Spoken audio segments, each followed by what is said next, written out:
I'm beginning a new effort to fix as much of our immigration system as I can on my own. It's 6:30. President Obama says when it comes to immigration reform, he's not waiting for Congress any longer. He says he'll now take executive action. And we can soon see more boots on the ground along our border. The Homeland Security Secretary announcing more Border Patrol agents will be sent right here to the Valley. We'll have details on the way. Plus, he's believed to be the youngest person to be found dead along the brush in the Valley. An 11-year-old boy on his way to reunite with his family dies before reaching his destination. Channel 5 News This Morning continues right now. From the Valley's News Channel, this is Channel 5 News This Morning.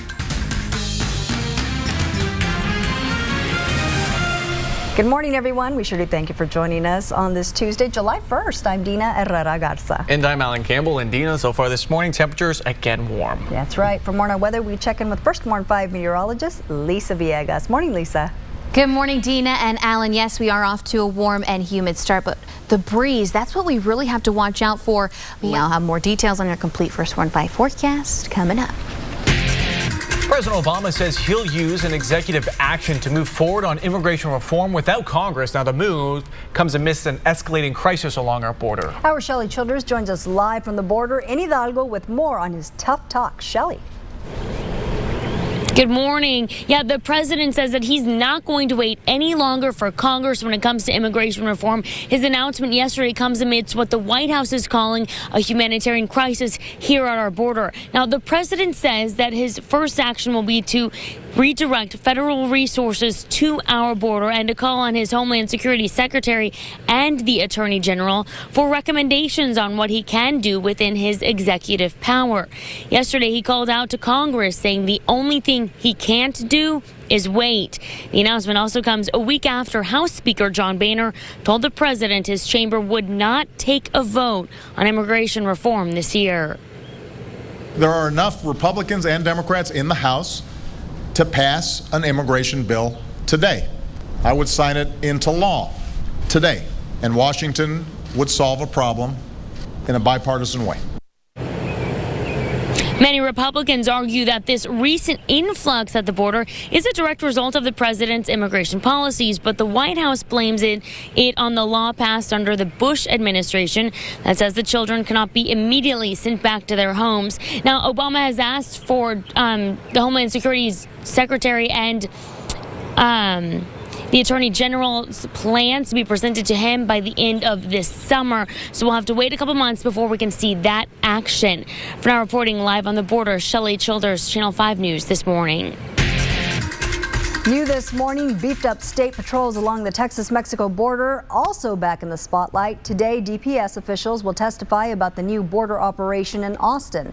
They'll address the Texas House Committee on Homeland Security and Public Safety.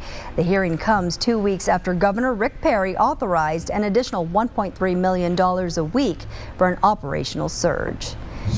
And extra help is already on its way for Border Patrol agents in the Valley. Homeland Security Secretary Jay Johnson says 150 agents are being sent to deal with the surge of illegal immigration. He made the announcement while visiting a Border Patrol station in McAllen. Since October, more than 52,000 children have been caught crossing the border. The Valley is the hardest hit border region.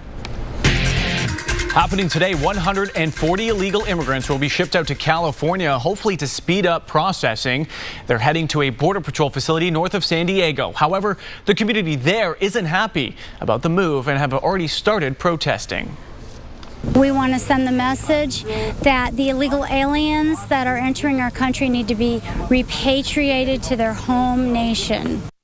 The illegal immigrants will be bused to the town of Murrieta to be processed at the Border Patrol facility there and eventually let go. However, the town's mayor urged residents to fight the plan and voice their concerns. Murrieta continues to object to this transfer of illegal immigrants to the local Border Patrol office. While we were successful in having this canceled 2 other times, police say they're ready for any security issues. Also, a mobile hospital unit will be outside the facility for additional medical screenings. The town has started a hotline to field questions about the transfers. Wearing Angry Birds jeans and a white rosary around his neck. That's how an 11-year-old boy was found dead near La Jolla.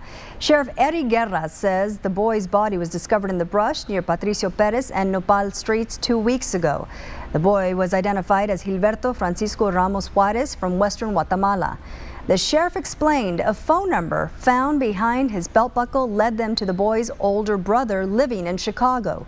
He told investigators the boy left Guatemala in late May with his uncle and a group of illegal immigrants. The last time he heard from his brother was when he called from Reynosa. The pathologist believes, because of the way that we found the body, they had no shirt, which indicates that that's a sign of heat stroke. Still pending the toxicology report from the pathologist. Guerra says this is the first time his deputies have encountered someone so young found dead in the brush. It's incomprehensible how somebody could do that to another human being, much less one child to another child. The Starr County Sheriff's Office confirms they're investigating an alleged incident at the Border Patrol holding facility in Rio Grande City. Both the victim and alleged suspect are illegal immigrants, both male juveniles. Chris Cabrera says the overcrowded holding facilities are creating dangerous environments. If we continue to stay overcrowded like we are, it's just a matter of time before it happens again, and that's what we don't want. Cabrera tells us the facility in Rio Grande City is 2 to 3 times over capacity. Border Patrol spokesperson Oscar Saldana wouldn't give us an exact number, but he does say they do have measures in place to protect detainees.